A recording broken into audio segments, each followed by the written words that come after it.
हुजूर पाक सल्लल्लाहु अलैहि वसल्लम ने नौजवानों से कहा, तुम में से जिसकी ताकत है वो निकाह करे। हुजूर से पूछा गया, किससे निकाह करें, कैसी औरत होनी चाहिए। निकाह से पहले के मामलात, औरत को तलाश करना ये अहम मसला है। जरूर इस चीज में अपना वक्त लगाएं। मैं नहीं कहता कि तलाशना नहीं चाहिए। दोस्तों, अल्लाह तबारक व ताला ने दुनिया में 1,40,000 कमोबेश अंबिया इकराम को भेजा और हर अंबिया इकराम के पास एक कानून हुआ करता था, यानी उनकी एक शरीयत हुआ करती थी, जो उस शरीयत के हिसाब से उनकी उम्मत मतलब ज़िंदगी गुजारा करते थे। ऐसी हज़रत ईसा अलैहिस्सलाम के पास भी उनका एक कानून था, उनका एक शरीयत था। तो जी हाँ दोस्तों, आपकी जानकारी के लिए मैं एक ये भी चीज़ बताता चलूँ, जो शरीयत कानून को यानी लो होता है, जो उनके अनुसार मतलब ज़िंदगी गुजारा जाता है, और अकीदा एक अलग चीज़ होता है। तो जितने भी नबी दुनिया में आए सबका अकीदा तो सेम था, लेकिन कानून उनकी शरीयत सबका अलग अलग था। ऐसी हमारे नबी मोहम्मद सल्लल्लाहु ताला अलैहि वसल्लम के मतलब जब शरीयत हमारे ऊपर लागू हुआ, जब हमारे नबी की कानून आया, तो उसके अनुसार से हम सबको ज़िंदगी गुजारने का तरीका मालूम पड़ा। और अल्लाह के रसूल मोहम्मद सल्लल्लाहु ताला अलैहि वसल्लम ने एक इंसान को कैसी ज़िंदगी गुजारना चाहिए, वो सारा चीज़ वो अपने कानून मतलब शरीयत में है। आप अपनी ज़िंदगी गुजारने के लिए आप शरीयत के हिसाब से ज़िंदगी गुजार सकते हैं। दोस्तों, ऐसे ही अल्लाह के रसूल ने एक इंसान को कैसा ज़िंदगी गुजारना चाहिए, शादी कैसा करना चाहिए, कमाना कैसा चाहिए, एक दूसरे से व्यवहार कैसा रखना चाहिए, पड़ोसी का ख्याल कैसा करना चाहिए, गरीबों की मदद कैसा करना चाहिए, अल्लाह के रसूल का जो शरीयत है सारा उसमें तफसील से बताया गया है। तो ऐसे ही हम कुछ जानेंगे मुफ्ती सलमान अजहरी के ज़माने, जो मुफ्ती सलमान अजहरी साहब बता रहे हैं, जो इंसान को शादी करते वक्त क्या क्या चीज़ उस लड़की के अंदर देखना चाहिए और शरीयत में क्या है, सारा चीज़ हम इस वीडियो में जानेंगे। तो आइए पहले हम मुफ्ती सलमान अजहरी साहब का हम ये वीडियो देखते हैं, उसके बाद हम जानेंगे। तलाशें इसलिए कि वो तुम्हारी नस्ल उससे चलने वाली है, तुम्हारा खानदान उससे आबाद होने वाला है। तो खाली तुम गोरा चट्टा रंग देखने के पीछे न पड़ो, बल्कि पूरे एक घर को चलाने वाली, बल्कि तुम्हारे बच्चों की पहली यूनिवर्सिटी है, पहली दरसगाह है। तुम उस दरसगाह को लाने जा रहे हो तो क्या क्या उसके अंदर क्वालिटी होनी चाहिए वो देखो। लोग खाली फोटो देखकर ये रंग काली है गोरी है, काली है गोरी, इसी पर लगे हो। हुजूर पाक सल्लल्लाहु ताला अलैहि वसल्लम ने फरमाया, दुनिया में जो भी निकाह करता है उसके 4 मकसद में से एक होता है, या तो औरत का हुस्न जमाल देख के निकाह करता है, या औरत के पैसे देख करके करता है, बहुत मालदार है, बड़े बाप की बेटी है, सुनो ऐसे दामाद हो। हुजूर सल्लल्लाहु अलैहि वसल्लम ने फरमाया, या तीसरा मकसद ये होता है कि बड़े खानदान वाली है, यानी हसब और नसब आला है, हम तो शेख थे वो पठान है, या फिर और किसी बड़े खानदान की है। पहला खूबसूरती, दूसरा पैसा, तीसरा खानदान। हुजूर ने फरमाया चौथा एक मकसद है वो अच्छा है।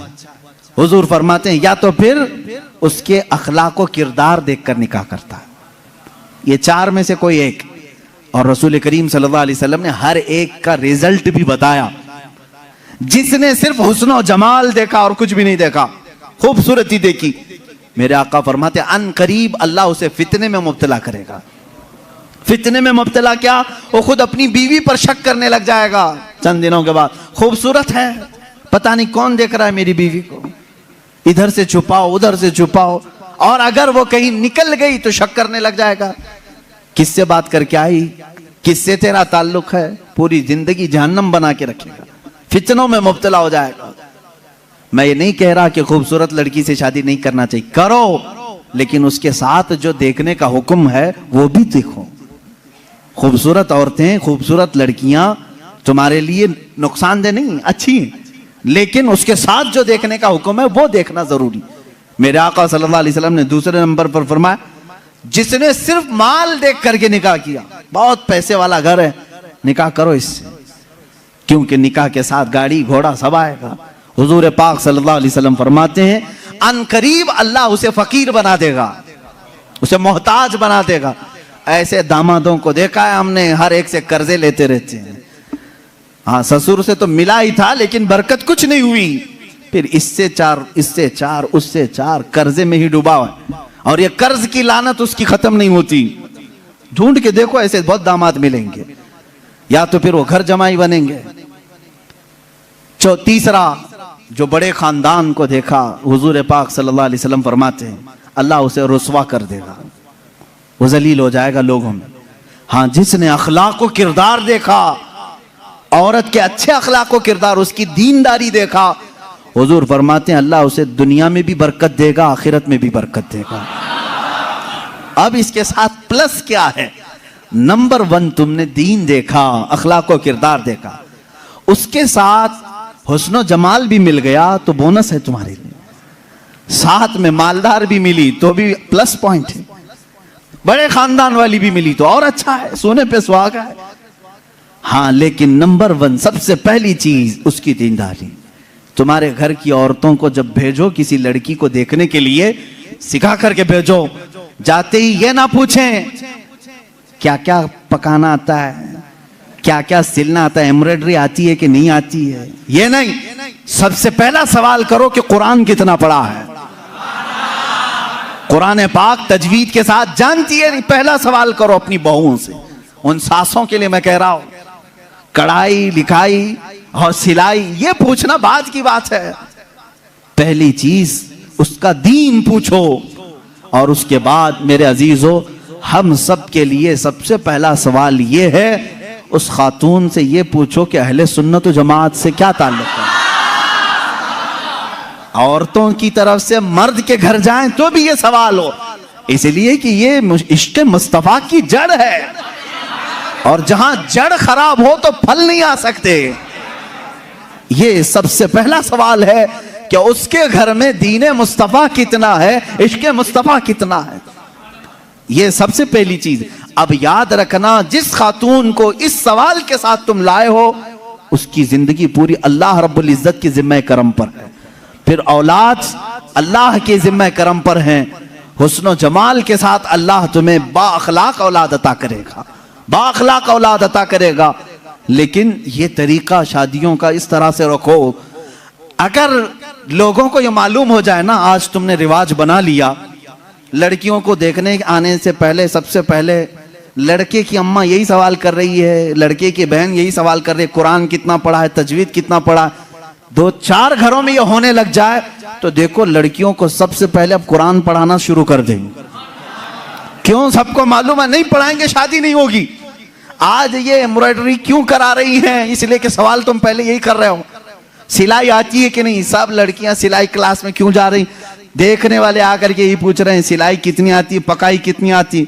इंडोनेशिया का माहौल मैंने देखा, इंडोनेशिया के हमारे बहुत सारे दोस्त हैं, सबसे ज्यादा मेरे ख्याल से हज पे आने वाले इंडोनेशिया लोग, इंडोनेशिया के लोग। क्यों जानते हैं?